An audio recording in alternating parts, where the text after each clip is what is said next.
स्वागत है आपका दक्षिण कौशल आईएएस के इस ऑनलाइन प्लेटफॉर्म पर। हम लोग सीजीपीएससी प्रीलिम्स के एंड पॉलिटी के एमसीक्यू डिस्कस कर रहे थे। लास्ट लेक्चर में हमने सिटीजनशिप के रिगार्डिंग जो भी एमसीक्यूज थे वो डिस्कस किए थे। ओके, एंड यूनियन टेरिटरी, राज्य और उसका क्षेत्र के रिगार्डिंग भी हमने एमसीक्यूज डिस्कस किए थे। आज हमारा जो टॉपिक रहेगा एमसीक्यूज वो रहेगा फंडामेंटल राइट्स, मौलिक अधिकार। तो देखते हैं। देखिए, पिछले कुछ सालों में 3 से 4 सालों में हर साल जो फंडामेंटल राइट्स है उससे क्वेश्चन आया ही आया है। हम यहाँ देख लेते हैं, प्रियम्बल हम कर चुके हैं इसमें, और जो फंडामेंटल राइट्स है उसके जो क्वेश्चन है, देखो 2019, 2021 में नहीं आया, लेकिन 22 में आया और पिछले साल नहीं आया। तो हम डिस्कस करते हैं, यानी हर साल कम से कम एक क्वेश्चन फंडामेंटल राइट्स से आ रहा है आप। ओके, तो हम देखते हैं किस तरह से क्वेश्चन बन सकते हैं, तो किस और नए नए क्वेश्चन भी उसमें देखेंगे। देखो, जो मौलिक अधिकार है, फंडामेंटल राइट है, वो अनुच्छेद 12 से 33 तक में दिए गए हैं। ये संविधान का पार्ट 3 है, जिसे आप भाग 3 भी बोल सकते हो, पार्ट 3 में दिए गए हैं। ओके, तो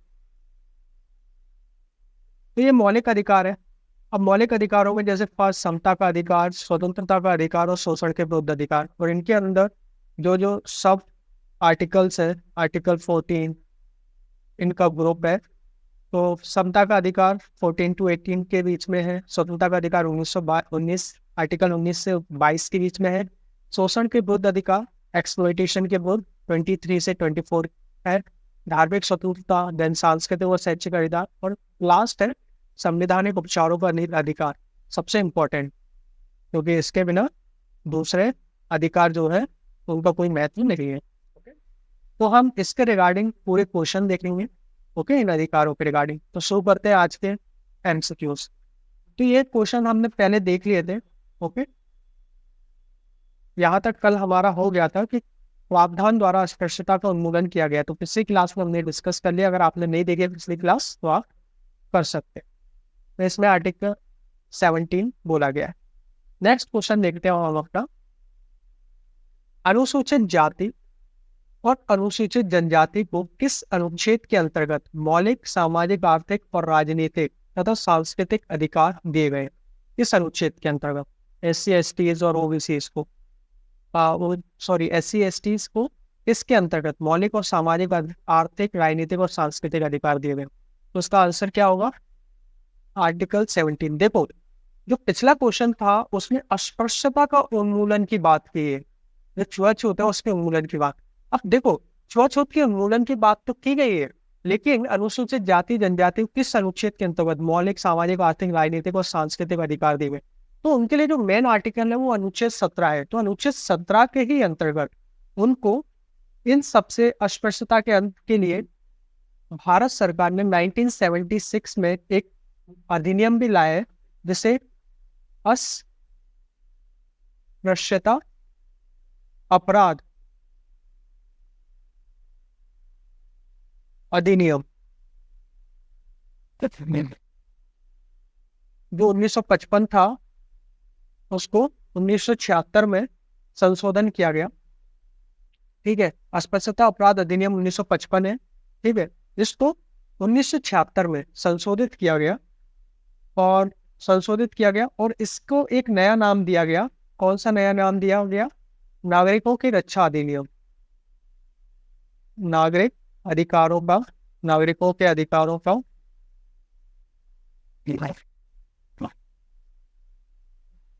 रक्षा अधिनियम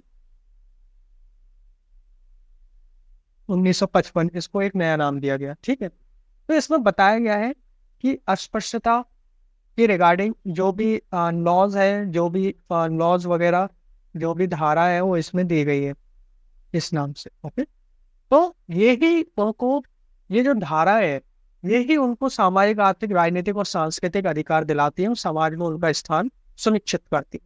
ओके, फिर नेक्स्ट क्वेश्चन, भारतीय संविधान के किस अनुच्छेद में भाषण एवं अभिव्यक्ति की स्वतंत्रता के जो मूल अधिकार है उनका प्रावधान है? देखो, भाषण एवं अभिव्यक्ति की जो स्वतंत्रता है तो उसका है आर्टिकल 19, क्योंकि आर्टिकल 19 से 22 के बीच में स्वतंत्रता का अधिकार दिया गया है। और इसमें अगर भाषण एवं अभिव्यक्ति की बात करें तो आर्टिकल 19 में भाषण एवं अभिव्यक्ति की स्वतंत्रता का अधिकार दिया गया है। ओके, तो आर्टिकल 19। सो नेक्स्ट क्वेश्चन देखते हैं, भारतीय संविधान का कौन सा अनुच्छेद प्रेस की स्वतंत्रता को आश्वासित करता है? प्रेस की स्वतंत्रता की बात की गई है। ओके, तो कौन सा है? सेम आर्टिकल, आर्टिकल 19 भी। देखो आर्टिकल 19 जो है ना, उसमें अलग अलग स्वतंत्रता की बात की गई है, और जो प्रेस की जो स्वतंत्रता आती है वो आर्टिकल 1A में उसकी बात हो दी गई है। ओके, प्रेस की स्वतंत्रता, तो इसमें 6 अधिकारों की बात करता है आर्टिकल 19। हम नेक्स्ट स्लाइड में देखते हैं, हम लोग उसने स्लाइड करते हैं, ठीक है, यहाँ पे देख लेते हैं। तो जो आर्टिकल 19 है वो 6 अधिकारों की बात करता है, 6 प्रकार की स्वतंत्रता। कौन सी स्वतंत्रता? वाक एवं अभिव्यक्ति,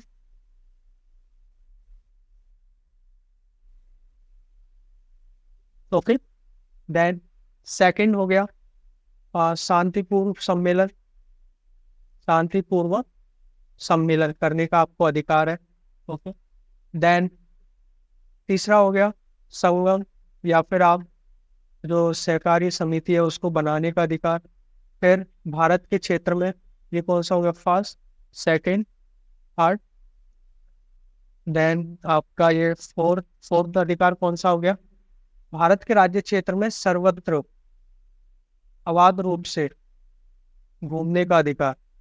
फिर पांचवा जो हो गया, फिफ्थ हो गया, सर्वत्र आबाद रूप से घूमने का अधिकार हो गया। फिर किसी भी क्षेत्र में बसने का अधिकार भारत के। और सिक्स जो हो गया, कोई भी वृत्ति या फिर कोई भी व्यापार करने का अधिकार। ये 6 अधिकार। अब इसमें एक अधिकार और था, संपत्ति का अधिकार, जो कि बाद में हटा दिया गया। ओके, हम नेक्स्ट देखेंगे, नेक्स्ट क्वेश्चन देखते हैं, निम्नलिखित में से किस आधार के कारण नागरिक की विचार अभिव्यक्ति की स्वतंत्रता पर प्रतिबंध नहीं लगाया जा सकता है? कौन से अधिकार के कारण? तो भारतीय संप्रभुता, लोक व्यवस्था, न्यायपालिका का अपमान, अवांछनीय आलोचना और उपरोक्त सभी। तो देखो कौन से विचार अभिव्यक्ति की स्वतंत्रता पर प्रतिबंध नहीं लगा सकते? तो बताइए इसका आंसर क्या होगा? तो देखो, तो इसका आंसर होगा अवांछनीय आलोचना।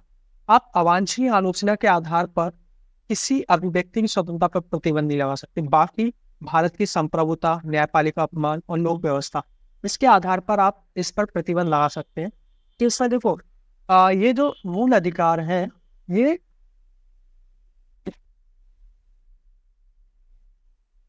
मूल अधिकार ऐसे नहीं है कि कभी भी ये नष्ट नहीं होंगे या फिर कभी भी इनको रोका नहीं जा सकता। इनको प्रबंधन लगाए जा सकते हैं, इनको प्रबंधित किया जा सकता है मूल अधिकारों को।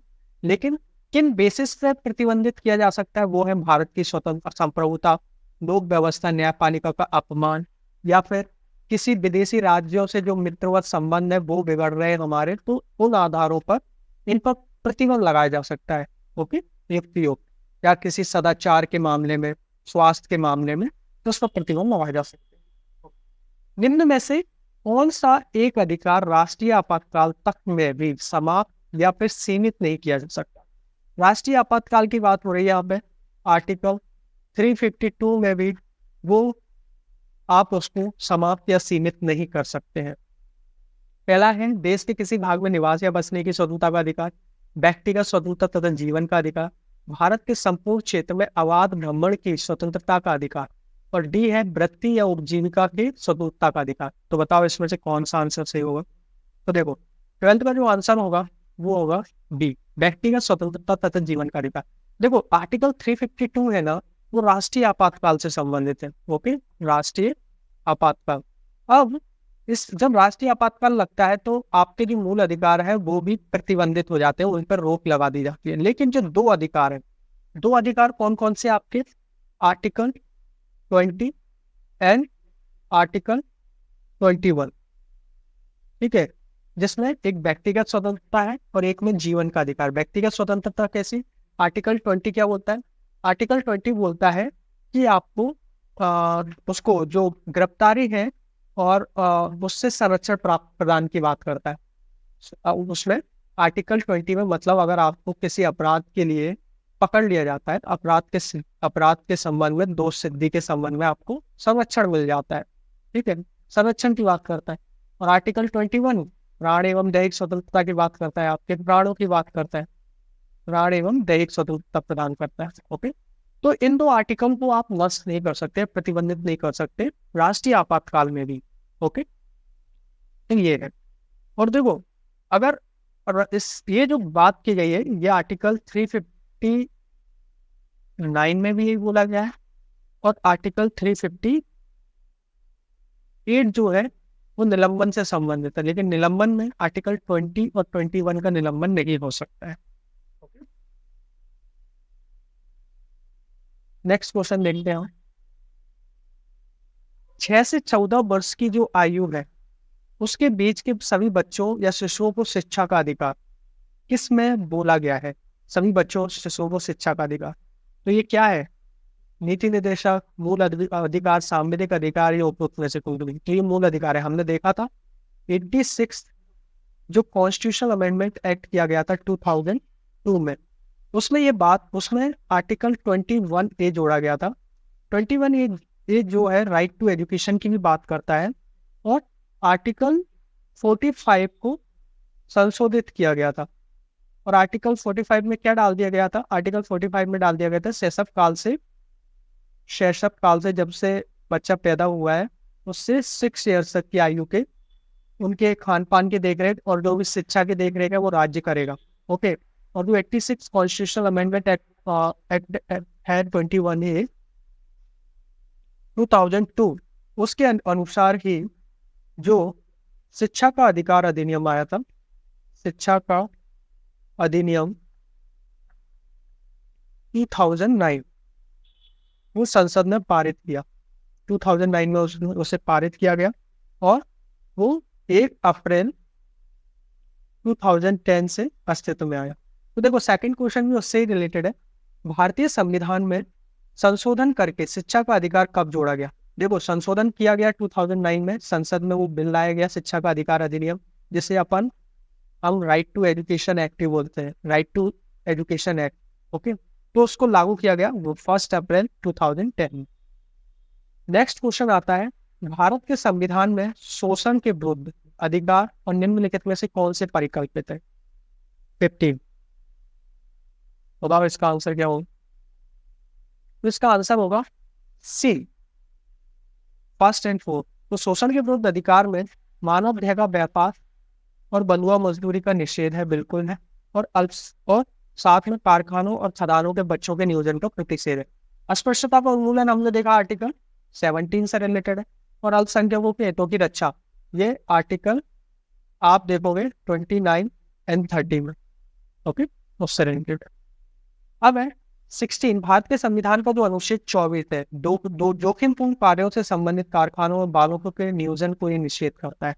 ऐसा निषेध है। अब ये जो निषेध पूर्ण है, युक्तियुक्त है, आंशिक है, नैतिक है, तो ये जो होगा ये पूर्ण निषेध है, पूर्ण निषेध है। आपने देखा होगा कई कंपनियों के बाहर लिखा रहता है 14 वर्ष से कम आयु के बच्चों का, 14 वर्ष से कम आयु,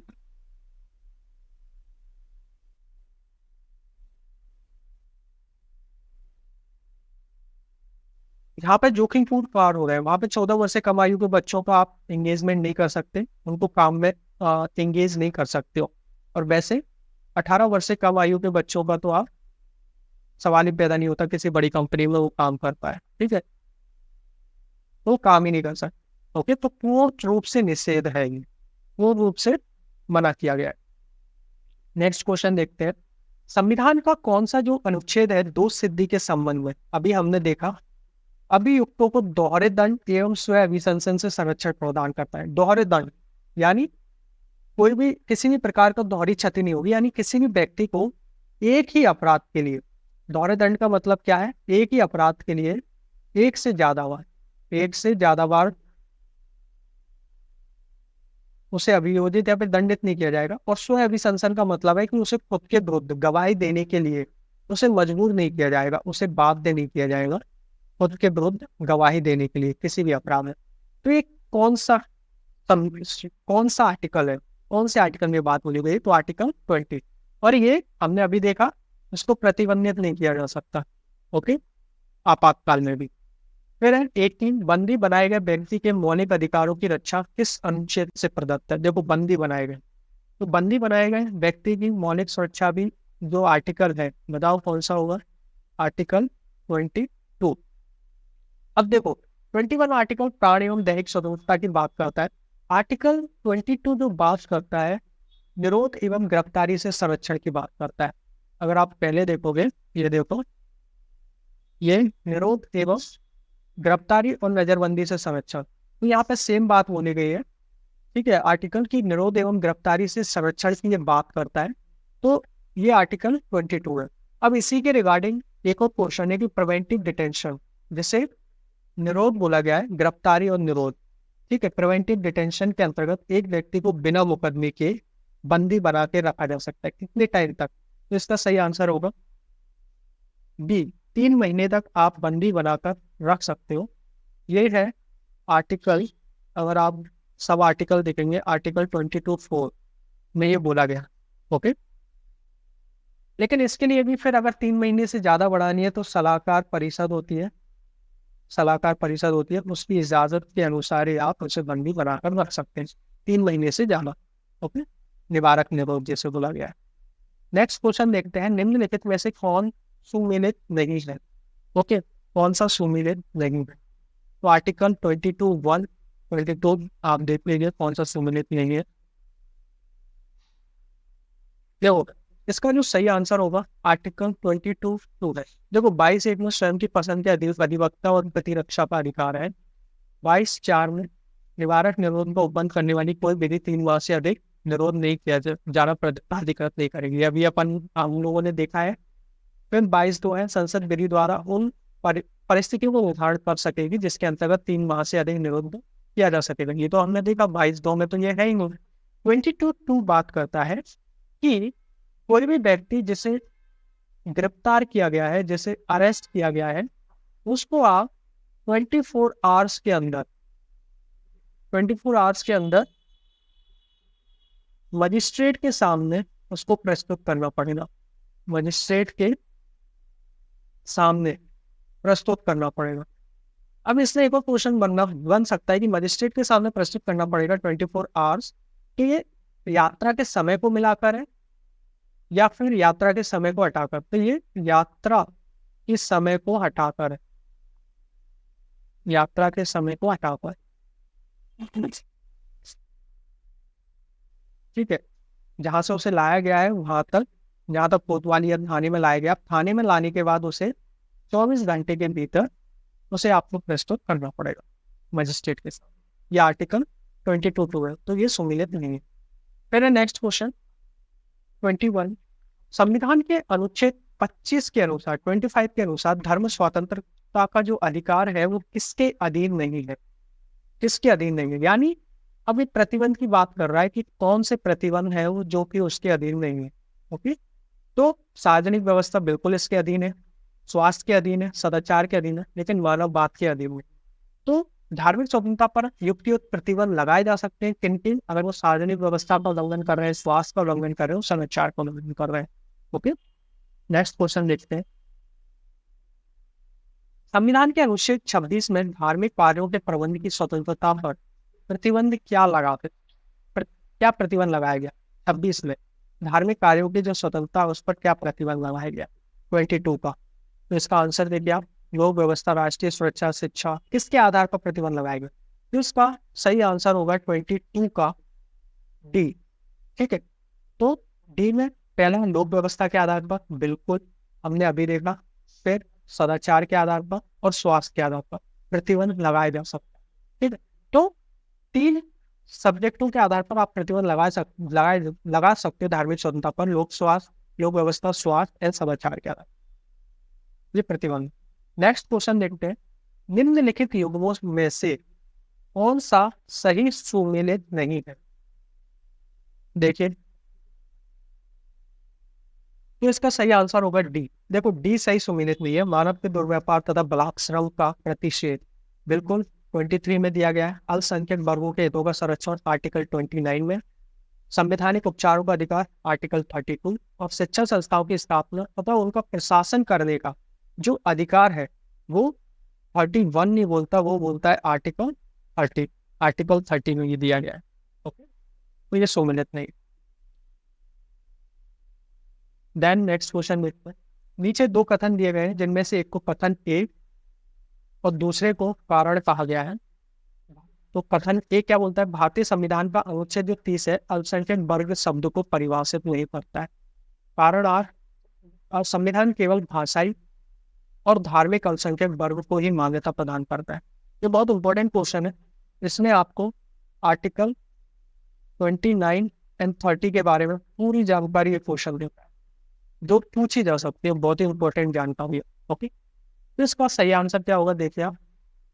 देखो इसका सही आंसर होगा बी, क्योंकि ये दोनों ही सही है। तो आर्टिकल 30 अल्पसंख्यक की बात तो करता है, लेकिन अल्पसंख्यक वर्ग कौन से होंगे उनके जो पद है उनको ये परिभाषित नहीं करता है। कारण संविधान केवल भाषाई और धार्मिक अल्पसंख्यक वर्ग को ही मान्यता प्रदान करता है। देखो ये है तो सही, जो संविधान है केवल धार्मिक और भाषाई आधार पर जो अल्पसंख्यक वर्ग है उन्हीं को मान्यता प्रदान करता है, लेकिन ये इसकी सही व्याख्या नहीं करता। तो इसका सही आंसर है। नेक्स्ट क्वेश्चन देखते हैं। निम्नलिखित में से किसको संविधान द्वारा मौलिक अधिकारों को लागू करने की शक्ति दी गई है। संविधान द्वारा मौलिक अधिकार है उनको लागू करने की शक्ति किसको दी गई है। तो इसका सही आंसर है सर्वोच्च न्यायालय और उच्च न्यायालयों को। देखो कैसे, सर्वोच्च न्यायालय उच्च न्यायालयों को मौलिक अधिकारों का संरक्षक बोला गया है एंड अभिभावक बोला गया है।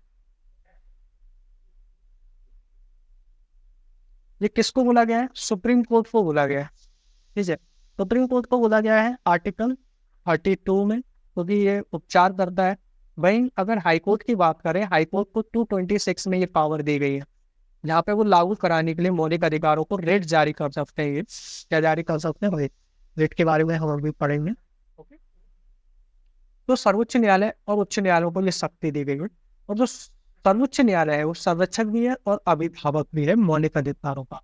ओके, और जो इसके रिगार्डिंग अगर उल्लंघन होता है, कोई लॉ बनाया जाता है जो कि मौलिक अधिकारों का उल्लंघन करता है, तो आर्टिकल 13 दिया गया है।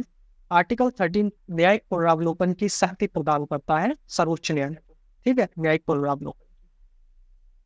नेक्स्ट क्वेश्चन देखते हैं। निम्नलिखित कथनों पर विचार कीजिए। कथन ए, संविधान के अनुच्छेद 32 को डॉक्टर अम्बेडकर ने इसकी आत्मा कहा था। सेकंड, अनुच्छेद 32 मौलिक अधिकारों के अतिक्रमण के विरुद्ध प्रभावी उपचार का प्रावधान करता है। तो देखो फर्स्ट सही है और सेकंड भी सही है।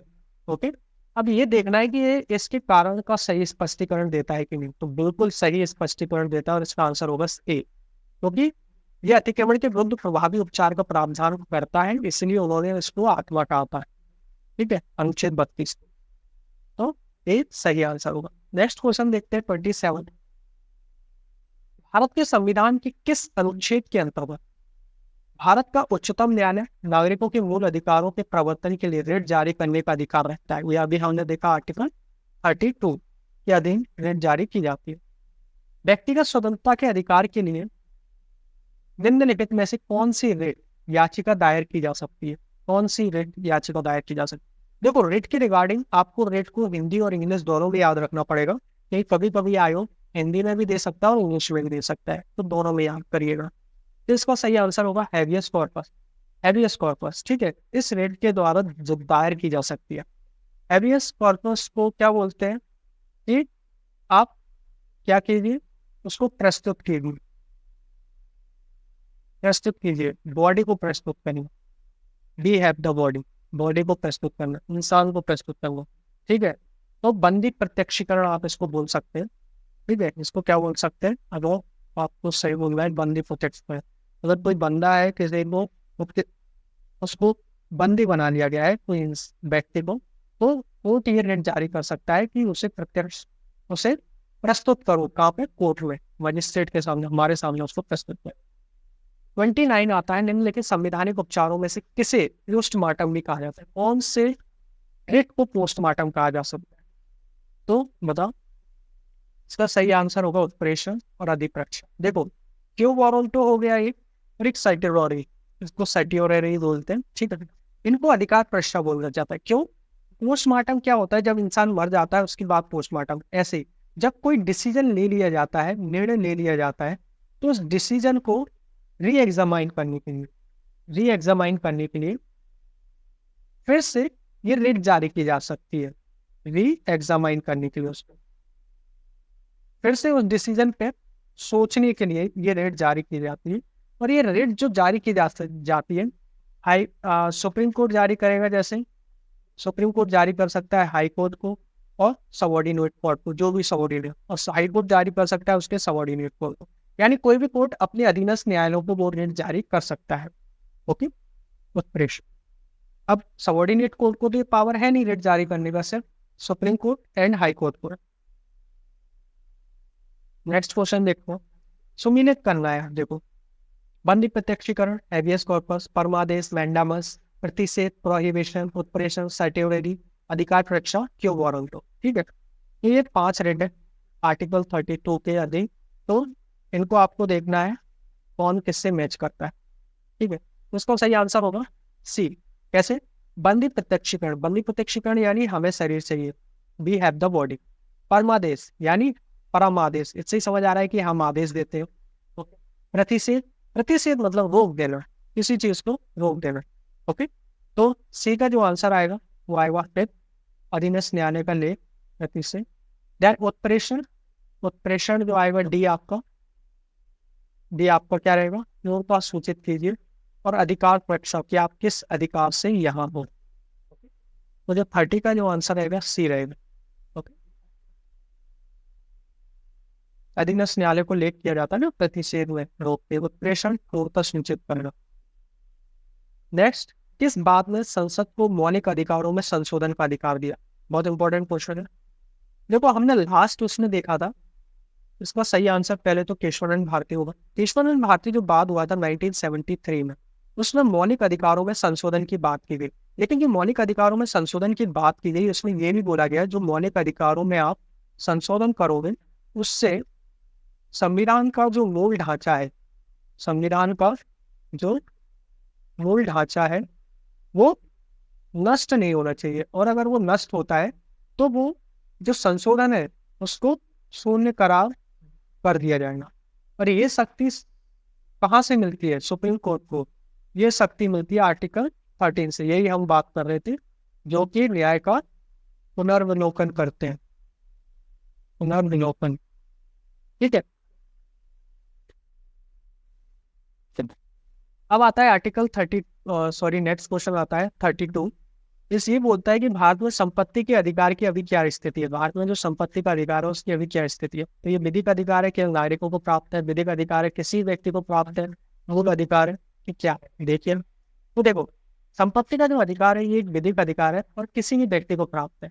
विधिक अधिकार ऐसा कि पहले ये संवैधानिक अधिकार हुआ करता था संपत्ति का अधिकार, लेकिन जब 44th कॉन्स्टिट्यूशनल अमेंडमेंट एक्ट आया 1978, तो उसमें इस अधिकार को संविधान के भाग 12 में अध्याय 4 में, भाग 12 के अध्याय 4 में, अध्याय 4 के आर्टिकल 303 में इसको एक विधिक अधिकार प्राप्त कर दिया। इसका मतलब ये हो गया कि विधि के प्राधिकार के बिना, यानी कोई भी कानून के बिना, अगर कानून है तो कानून के अनुसार आप उसे उसकी संपत्ति से वंचित कर सकते हैं, लेकिन अगर कानून नहीं है तो आप किसी को भी उसकी संपत्ति से वंचित नहीं कर सकते। ठीक है, वंचित नहीं कर सकते उसकी संपत्ति से। ओके, तो ये एक विधिक अधिकार हो गया। देन नेक्स्ट क्वेश्चन, निम्नलिखित तत्वों को पढ़िए तथा सही विकल्प को चुनिए। 44वें संविधान संशोधन अधिनियम 1978 द्वारा संपत्ति के अधिकार को मौलिक अधिकारों की सूची से हटा दिया गया। संपत्ति के अधिकार को भाग 12 में अनुच्छेद 301 के तहत विधिक अधिकार बना दिया गया। ये हमने अभी देखा, उसका सही आंसर आपको ऐसे ही पता होगा। ओके, ये दोनों ही कथन सही। नेक्स्ट क्वेश्चन देखते हैं, निम्नलिखित अधिकारों में से कौन से अधिकार भारत में सभी व्यक्तियों को उपलब्ध? देखो अब दो बात आती है कि एक तो सभी व्यक्ति, सभी व्यक्तियों में कौन कौन आ जाएंगे? वे व्यक्ति जो कि नागरिक है और नागरिक नहीं है, और दूसरे होते हैं नागरिक। ओके, सभी व्यक्तियों को सारे अधिकार प्राप्त हैं, लेकिन नागरिकों, सभी व्यक्तियों में जो विदेशी हैं, विदेशियों को कौन कौन से अधिकार प्राप्त नहीं है? तो आर्टिकल 15, 16, 18, 19 एंड 29। ये जो अधिकार है ये विदेशियों को प्राप्त नहीं है, ये सिर्फ भारतीयों को प्राप्त है जो कि भारत का है। ठीक है, 15, 16, 19, 29 और 30, ये जो अधिकार है ये सिर्फ भारतीयों को प्राप्त है, विदेशियों को प्राप्त नहीं है। तो ये सिर्फ नागरिकों को प्राप्त है, ये विदेशियों को प्राप्त नहीं है। ओके, तो क्या बोलता है विधि के समक्ष समता? बिल्कुल, आर्टिकल 14 ये सभी व्यक्तियों के लिए उपलब्ध है। अब कौन कौन से उपलब्ध नहीं है? भेदभाव के विरुद्ध अधिकार ये उपलब्ध नहीं है, देश भर में स्वतंत्र ब्राह्मण की उपलब्ध नहीं है, चुनाव लड़ने का अधिकार उपलब्ध नहीं। तो आंसर क्या होगा इसका? डी, 2, 3, 4। ओके, 34 का डी। ये समस्त नागरिकों के लिए उपलब्ध नहीं है, लेकिन विधि की समस्त समता समस्त नागरिकों के लिए उपलब्ध है।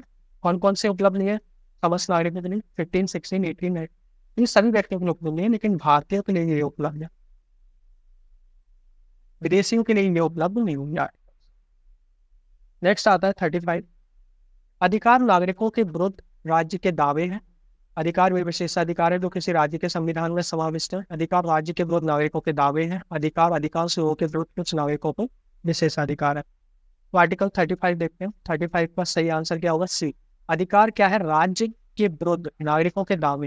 किसके विरुद्ध? राज्य के। तो राज्य के विरुद्ध आपको प्राप्त होता है। तो आज के लिए इतना ही ये क्वेश्चन। अब इसमें देखो एक और चीज आती है, एक और कॉन्सेप्ट है, रिजर्वेशन का कॉन्सेप्ट है, रिजर्वेशन आरक्षण का। ओके, तो देखो अभी 10% जो EWS का जो आरक्षण दिया गया था, क्या आपको पता है कौन से संशोधन किया गया था? तो उसके लिए 103 कॉन्स्टिट्यूशनल अमेंडमेंट एक्ट किया गया था 2019 में। और कौन से आर्टिकल संशोधित किए गए थे, जोड़े गए थे?